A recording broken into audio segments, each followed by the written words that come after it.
Kembali menyapa Tribuners kali ini dalam program Ngobrol Sehat seperti biasa di hari Rabu tentunya di tribuntimur.com.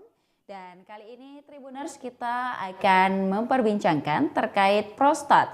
Dengan tema hari ini adalah prostat, pembesaran jinak atau ganas. Untuk itu kita sudah bersama dokter dari Primaya Hospital. Ada Dr. Ahmad Nur Fakri Syarif, SPU MCAT Clean. Beliau merupakan spesialis urologi dari Primaya Hospital Hertasning. Kita sapa terlebih dahulu narasumber kita pada sore hari ini. Selamat sore, Dok. Selamat sore, Mbak Devi. Baik, seperti apa kabarnya hari ini, Dok? Apakah sibuk atau seperti apa? Ya, hari-hari biasa seperti biasa ya. Menjalani hari untuk melayani pasien dan juga untuk operasi dan segala macam ya sama seperti hari-hari biasa aja. Apakah hari ini ada operasi juga atau seperti apa? Ya, kebetulan Anda sudah selesai makanya baru menyempatkan waktu untuk kesini. Oke, baik. Meskipun lagi sibuk-sibuknya, tapi masih menyempatkan untuk hadir di sini dan berbincang bersama kami di studio dan juga para tribuners yang sedang menyaksikan. Oke, baik, terkait prostat nih, Dok. Mungkin dapat disampaikan kepada tribuners terkait prostat itu penjelasan awalnya atau untuk awamnya seperti apa untuk memahami prostat itu sebenarnya penyakitnya seperti apa sih? Boleh silakan. Ya, jadi prostat itu sebenarnya adalah salah satu kelenjar di dalam tubuh yang dimiliki oleh laki-laki ya, kelenjar reproduksi namanya. Fungsi dari prostat itu sendiri adalah mengeluarkan cairan yang untuk melindungi sperma pada saat laki-laki berejakulasi sehingga dapat terjadi konsepsi dengan perempuan. Nah, cairan itu yang akan melindungi supaya spermanya dapat berjalan sampai ke rahim dari wanita. Nah, cuman letak dari prostat ini sendiri berada di bawah kandung kemih ataupun kandung kencing. Nah, itu pun yang menyebabkan pada sebagian orang, apalagi laki-laki berusia di atas 40 tahun, resikonya paling sering di atas 50 atau 60, prostat ini membesar sehingga mengganggu proses berkemih ataupun buang air kecil dari laki-laki itu sendiri. Nah, apa sih sebenarnya faktor yang menyebabkan bahwa prostat ini dapat membesar? Jadi seperti yang saya jelaskan bahwa prostat ini adalah kelenjar laki-laki di mana salah satu faktor risiko dia membesar adalah adanya ketidakseimbangan hormon di dalam tubuh laki-laki. Sama kalau perempuan semakin tua, maka akan terjadi ketidakseimbangan hormon. Jadinya nanti jadi menopause ya. Nah, kalau laki-laki sendiri dia terjadi andropause, jadi ketidakseimbangan hormon juga sehingga menyebabkan sel-sel prostat ini nanti akan tumbuh ya. Namun sel-sel yang lama tidak mati. Sehingga menyebabkan pertambahan volume dari prostat itu sendiri yang akan menyebabkan pembesaran prostat secara jinak. Ya, jadi laki-laki di atas 40, 50 ataupun 60 tahun itu jangan kaget kalau misalnya ada keluhan seperti buang air kecilnya tidak lancar, kemudian susah untuk buang kecil, harus mengedan. Ya, mungkin ada gejala untuk pembesaran prostat secara jinak yang tadi saya sebutkan. Terus apa-apa aja sih keluhan yang biasanya dialami oleh pasien-pasien ini? Yang pertama, karena kita bayangkan ini kandung kemih ya, saluran kencing kelamin laki-laki di sini. Prostat itu terletak di bawah, sehingga dia mengelilingi saluran kencing. Kalau dia bertambah ukurannya, volumenya membesar, sehingga saluran kencing yang di tengah itu akan terjepit. Nah, sehingga menyebabkan aliran kencing untuk keluar itu semakin sulit. Betul. Jadi kalau di dunia medis kita kenal dengan sebutan LUTS ataupun Lower Urinary Tract Symptoms. Jadi gejala-gejala di saluran kemih bagian bawah. Itu bisa ada namanya gejala storage sama gejala obstruksi. Ya, untuk pertama sini gejala penyimpanan paling sering itu yang dirasakan adalah frekuensi berkemih yang melebihi dari kapasitas normal biasanya. Biasanya di atas 8 kali per hari, jadi sering-sering kencing. Yang kedua adanya urgensi. Urgensi itu jadi ketidakmampuan seseorang untuk menahan kencing. Jadi baru terasa nih buru-buru langsung mau ke toilet. Kadang juga disertai dengan inkontinensia, jadi mengompol. Jadi saking dia tidak bisa kontrol, tahan, jadi tiba-tiba ngompol. Yang ketiga ada namanya nokturia ataupun kencing malam hari. Jadi karena aliran kencing tidak lancar sehingga pada saat dia mau keluar, sebagian masih keluar, sebagian tertampung di dalam. Jadi sering numpuk di kandung kencing yang menyebabkan frekuensi berkemih pun makin sering, terutama juga pada malam hari. Jadi biasanya kualitas tidurnya terganggu, harus bangun 2-3 kali tiap malam untuk buang air kecil. Lalu yang terakhir gejala obstruksinya banyak-banyak.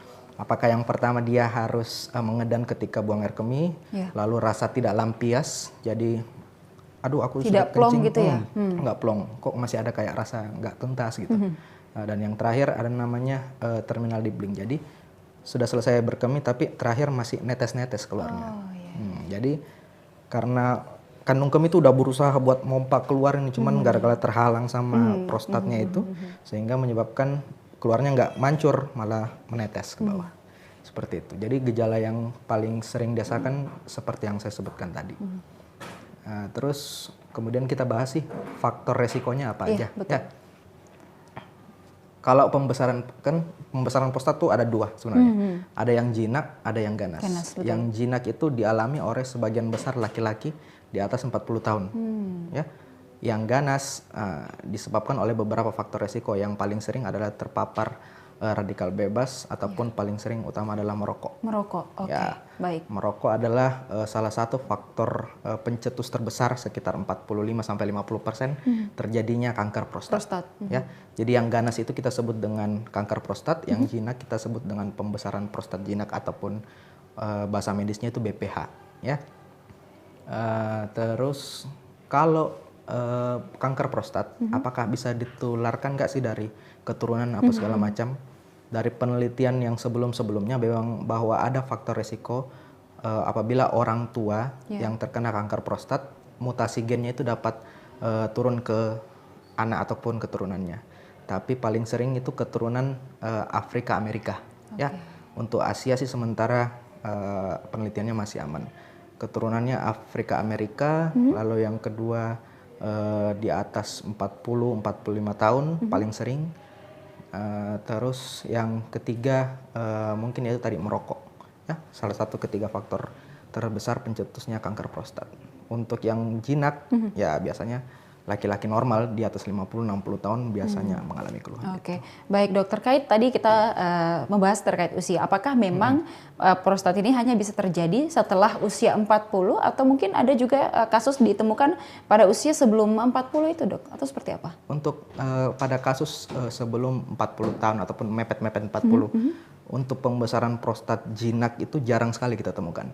Kenapa? Karena yaitu seperti yang saya jelaskan tadi bahwa pembesaran prostat jinak ini terbentuk karena adanya ketidakseimbangan hormon dalam tubuh. Sehingga biasanya hormon yang usia tua, yang testosteronnya, hormon laki-lakinya sudah menurun, ya itu yang akan menyebabkan pembesaran prostat jinak. Kalau usia masih 40, 41, tiba-tiba ada keluhan berkemih, dan dari USG ketemunya ada pembesaran prostat, nah itu lebih kita curigai, butuh pemeriksaan lebih lanjut, apakah ini ada kecurigaan ke arah ganas atau tidak. Untuk dari dokter sendiri, untuk penilaian yang paling simpel yang bisa kita menentukan apakah ini jinak atau ganas dari pemeriksaan fisik. Ya, pemeriksaan fisik itu dari dokter ada namanya rectal touche ataupun pemeriksaan prostat secara dari dubur. Ya, jadi karena letak prostat di bawah kandung kemih berdekatan dengan dubur, jadi yang paling akses yang paling mudah kita dapat itu dari dubur. Jadi dari dubur jari kita masuk untuk meraba apakah pembesaran prostat ini jinak atau ganas. Nah, pembesaran itu gimana sih interpretasinya, apakah ini jinak apa ganas? Biasanya dari perabaannya teraba kenyal kalau jinak, kalau ganas dia ada keras, ada benjolan, ada nodul. Nah, itu biasanya pemeriksaan paling simpel yang bisa kita menentukan apakah ini jinak atau ganas. Tetapi untuk pastinya, untuk memastikan apakah ini kanker jinak atau ganas, dari histopatologi ataupun pemeriksaan patologi anatomi. Dan itu bisa diambil dari biopsi prostat yang kita biasanya ada indikasi tertentu dilakukan pada laki-laki di atas 40 tahun. Oke, baik. Nah, juga terkait rokok tadi nih dok. Ini mungkin jadi penasaran juga, kenapa sampai rokok itu menjadi salah satu penyebab dari penyakit prostat ini? Karena kan kalau kita tahu bahwa rokok hubungannya dengan paru-paru ya oke gitu. Tapi kalau dengan prostat mungkin seperti apa? Apakah nikotin ini yang memperburuk prostat atau seperti apa? Sebenarnya bukan masalah nikotin atau apanya. Kandungan dalam rokok terutama adalah tar. Ya. Tar itu yang menjadi salah satu faktor pencetus adanya mutasi dari gen. Ya, jadi sebenarnya bukan masalah rokok ke paru-paru atau kemana, tapi semua bahan baku dari pembakaran dari rokok itu masuk ke paru-paru, di paru-paru itu disaring dalam darah. Nah, disaring dalam darah pun menyebar ke seluruh tubuh. Jadi bukan hanya paru-paru saja. Dan apa yang terjadi kalau disebar ke seluruh tubuh, otomatis gen-gennya itu yang kita tadi terpapar radikal bebas, itu dapat mengalami mutasi. Mutasi gen itu tadi yang dapat mencetus adanya dari sel prostat yang awalnya jinak itu berubah menjadi ganas. Ya.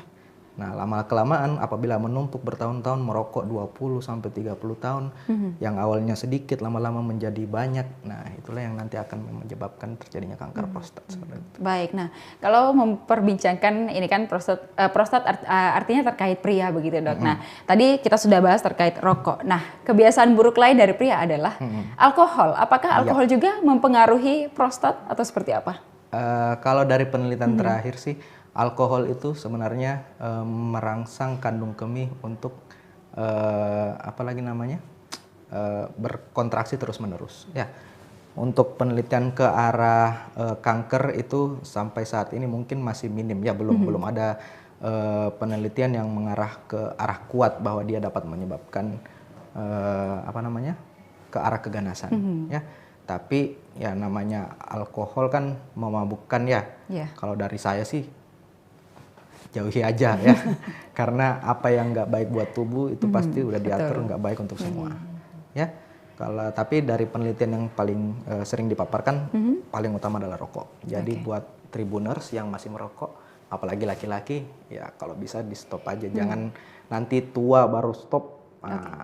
Tua baru dapat penyakitnya. Nah selain rokok, kemudian juga alkohol tadi sudah sempat kita bahas sedikit. Nah, yang terbaru ini ada vape begitu, Dok. Iya. Itu apakah juga berhubungan erat atau seperti apa? Kalau masalah vape saya kurang paham ya.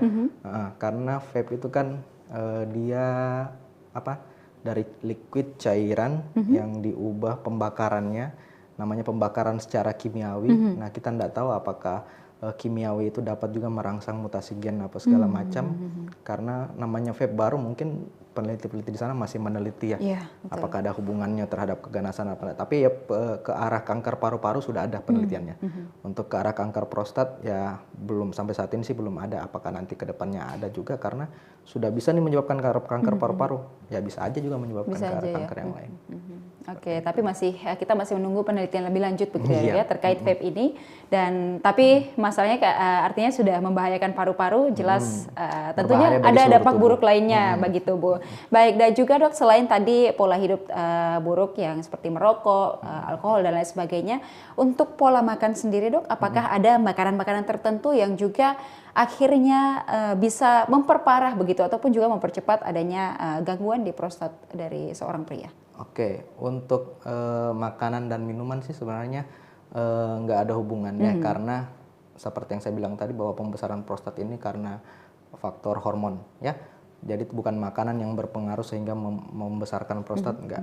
Cuman ada beberapa makanan yang dari penelitian itu menurunkan resiko kanker.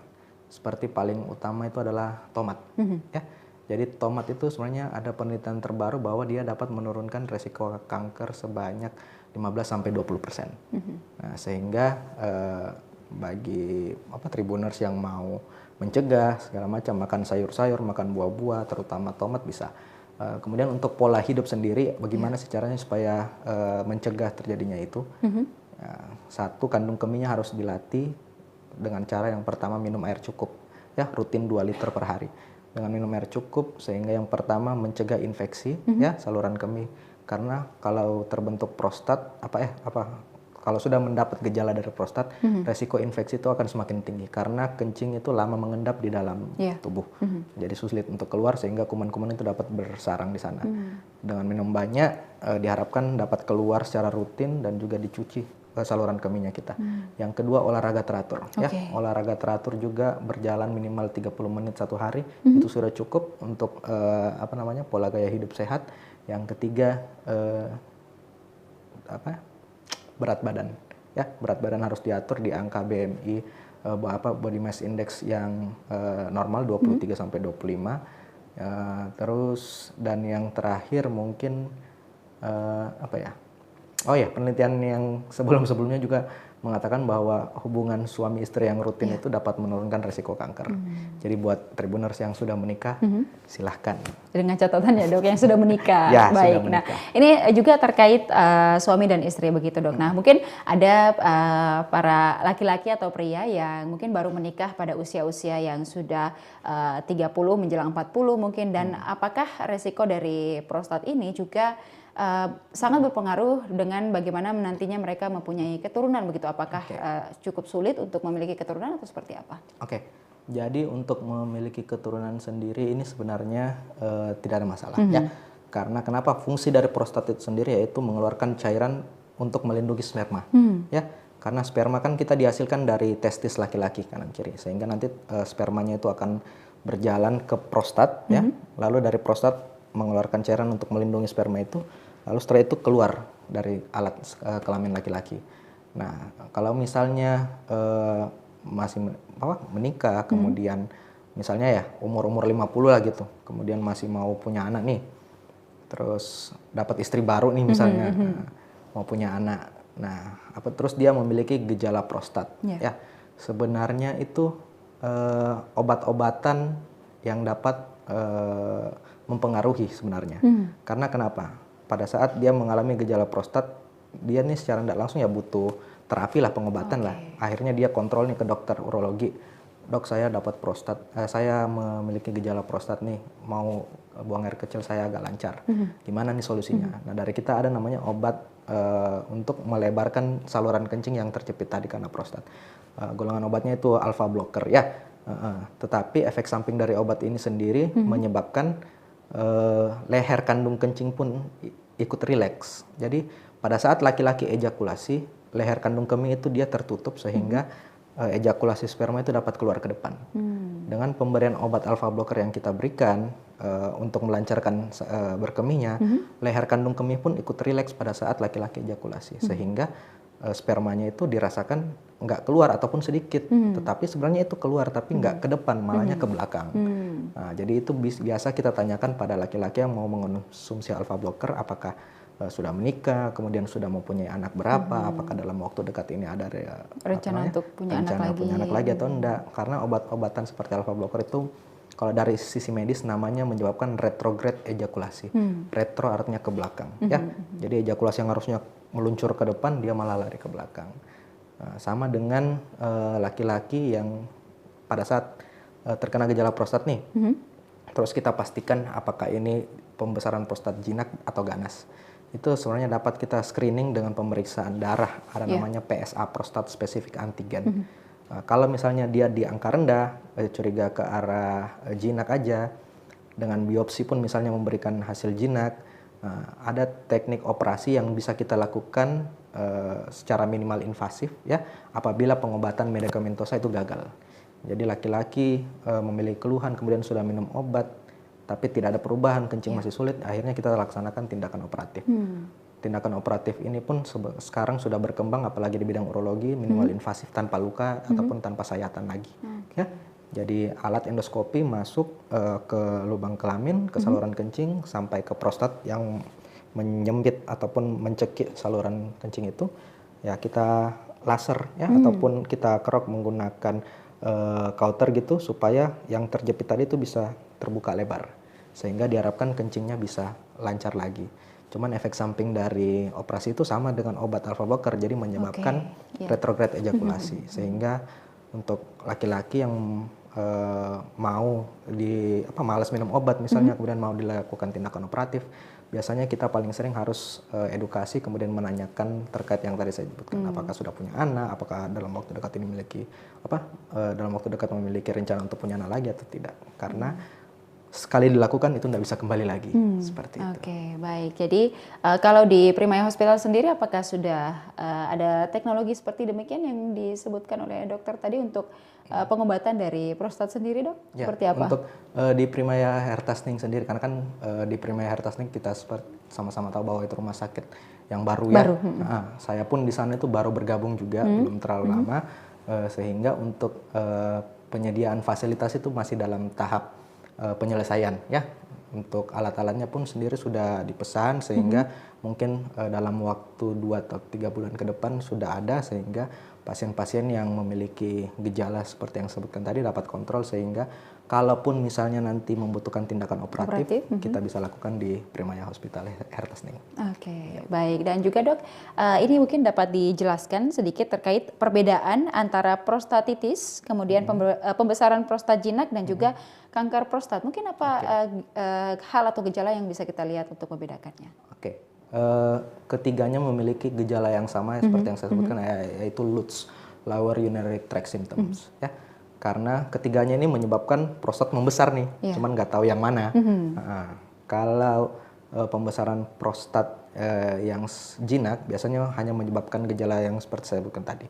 Kalau prostatitis biasanya disertai dengan gejala nyeri ketika berkemih, ataupun nyeri di daerah perineum. Perineum itu di bawah, di antara testis dan juga dubur.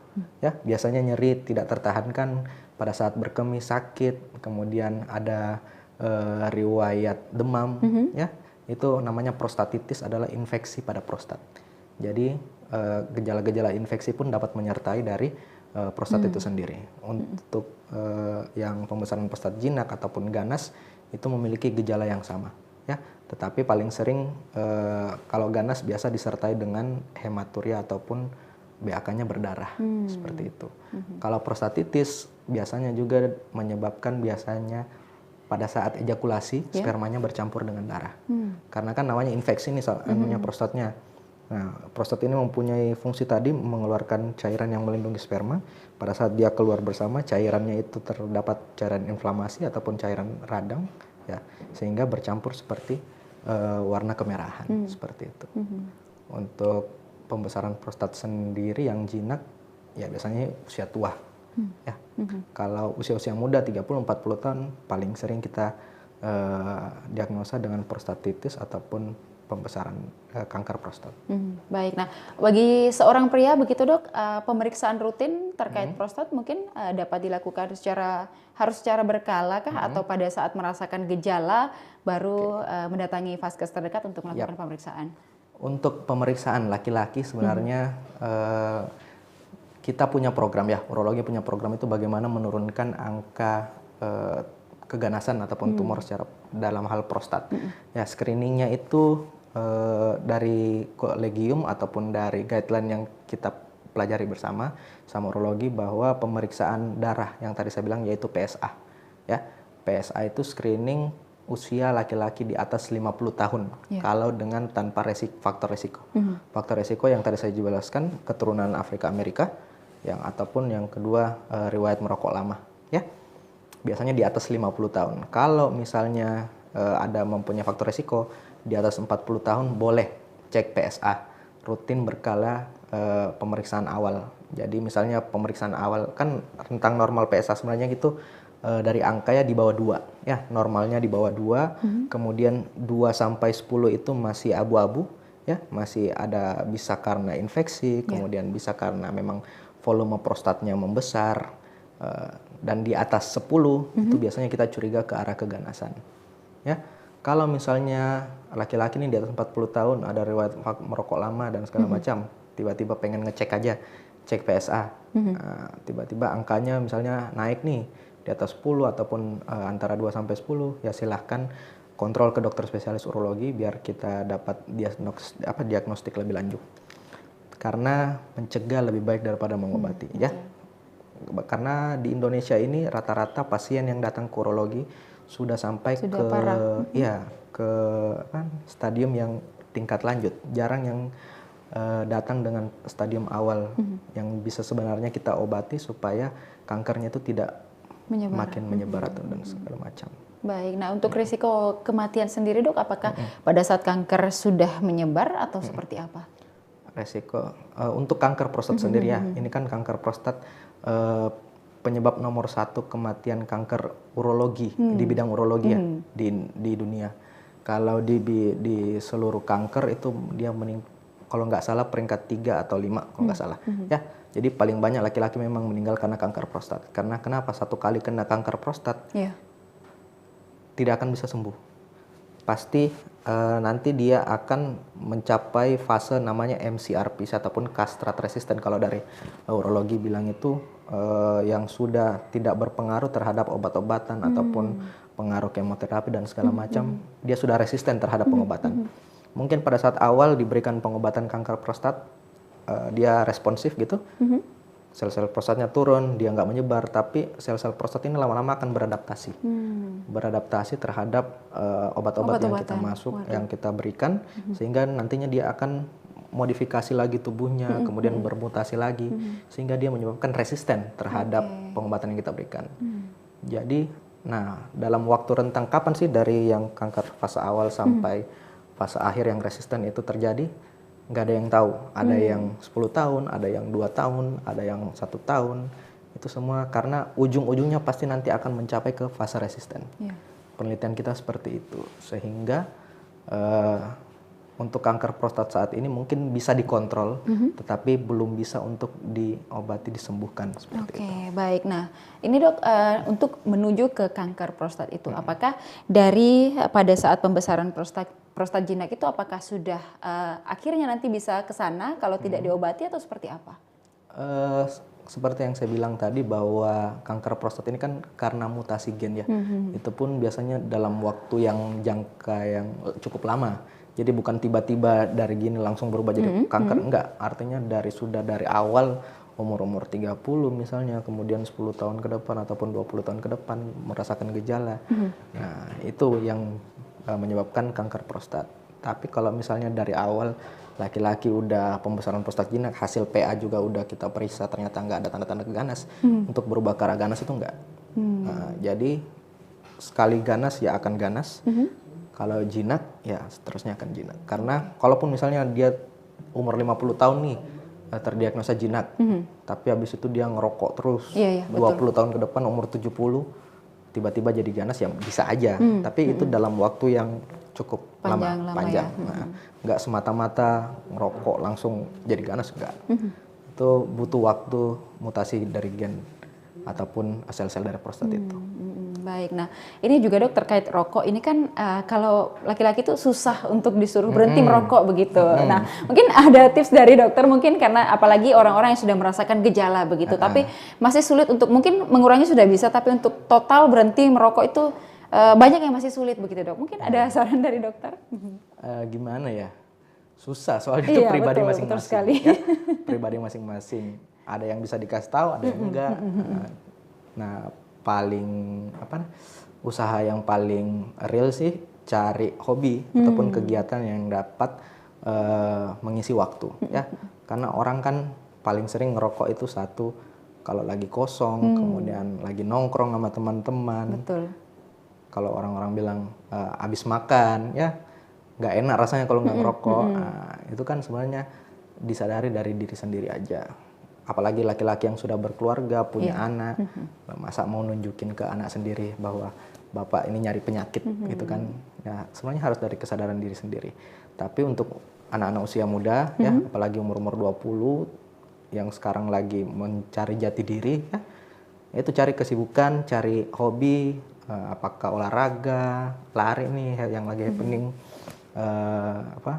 kemana-mana segala macam, ataupun cari kesibukan hobi fotografi ataupun hal-hal yang menyenangkan lah. Hal-hal yang menyenangkan lah istilahnya, sehingga waktu kosongnya itu bisa tertutupi sehingga rasa untuk ingin merokok dan segala macam itu bisa berkurang. Jadi menyibukkan diri lah. Baik, karena kalau lagi gabut biasanya merokok deh kayak gitu-gitu. Apalagi nongkrong dan sebagainya, ketemu sama teman-teman. Kalau bisa ketemu sama teman-teman mungkin lebih baik melakukan hal-hal yang lebih positif begitu ya dok ya, daripada harus merokok, karena risiko yang ditimbulkan dari rokok itu selain untuk paru-paru juga nggak bagus, untuk orang sekitar juga nggak bagus, ternyata untuk prostat juga hubungannya sangat erat untuk meningkatkan risiko dari adanya penyakit di prostat sendiri. Nah, terakhir dok, mungkin dapat apa yang ingin dokter sampaikan kepada Tribuners, terutama kaum laki-laki ini dan juga kaum ibu-ibu mungkin yang menasihati suami untuk lebih hidup sehat lagi. Boleh dok, silahkan terkait prostat. Oke, jadi Tribuners laki-laki ya, terutama jauhi rokok ya, karena sekali kena kanker nggak akan bisa sembuh ya. Yang kedua, Apabila memiliki gejala sulit berkemih seperti yang saya jelaskan tadi, mungkin bisa kontrol ya ke dokter spesialis urologi, mau di mana aja boleh. Karena itu selain membantu laki-laki untuk meningkatkan kualitas hidup ya, yang kedua juga bisa membantu mengurangi keluhan dalam hal berkemih. Jadi jangan takut untuk kontrol ke dokter ya, karena yang kita lakukan ini mau membantu supaya keluhannya tidak ada, jangan disimpan-simpan, tiba-tiba datang, tiba-tiba nggak bisa kencing. Nah, mau ndak mau ya harus dioperasi, dan itu kan ada resiko yang harus kita persiapkan sebelumnya dan segala macam. Jadi pola hidup sehat, olahraga, hindari rokok, kemudian yang bagi pasangan suami istri harmonis ya, saling berbincang-bincang, jangan saling menutupi dan segala macam, supaya hubungan suami istri itu dapat lebih harmonis, yang menyebabkan hubungan badan juga suami istri makin lancar, makin lanjut, menurunkan resiko kanker prostat. Oke, baik. Terima kasih Dok atas bincang-bincang dan juga banyak edukasi yang sudah diberikan kepada Tribuner semua dimanapun Anda berada, terutama untuk kaum laki-laki yang masih bandel nih, masih suka merokok, apalagi yang masih muda sudah membiasakan merokok sampai nantinya udah tua makin susah untuk dilarang begitu. Karena untuk pisah dari rokok kayaknya susah banget begitu. Sudah ketergantungan lah istilahnya. Jadi mulai sekarang pelan-pelan kurangi merokok kalau memang nggak bisa secara total gitu ya Dok ya, kurangi pelan-pelan, nanti semoga bisa secara total. Ini juga demi kesehatan diri, kemudian kesehatan orang-orang terdekat, keluarga dan lain sebagainya, dan juga kesehatan dompet tentunya Dok ya. Karena rokok sekarang harganya makin mahal. Betul sekali. Terima kasih Dok atas bincang-bincangnya sore hari ini. Semoga ini menjadi bermanfaat bagi seluruh Tribuners yang sedang menyaksikan. Dan juga kepada Tribuners, terima kasih sudah menyaksikan program kita pada sore hari ini. Dan jangan lupa untuk tetap saksikan program-program menarik lainnya hanya di kanal YouTube dan Facebook Tribun Timur, Mata Lokal Menjangkau Indonesia. Saya Ludi Visania beserta narasumber dan seluruh kru yang bertugas pamit undur diri. Terima kasih dan sampai jumpa. Salam sehat. Download Tribun X sekarang. Menghadirkan lokal menjadi Indonesia.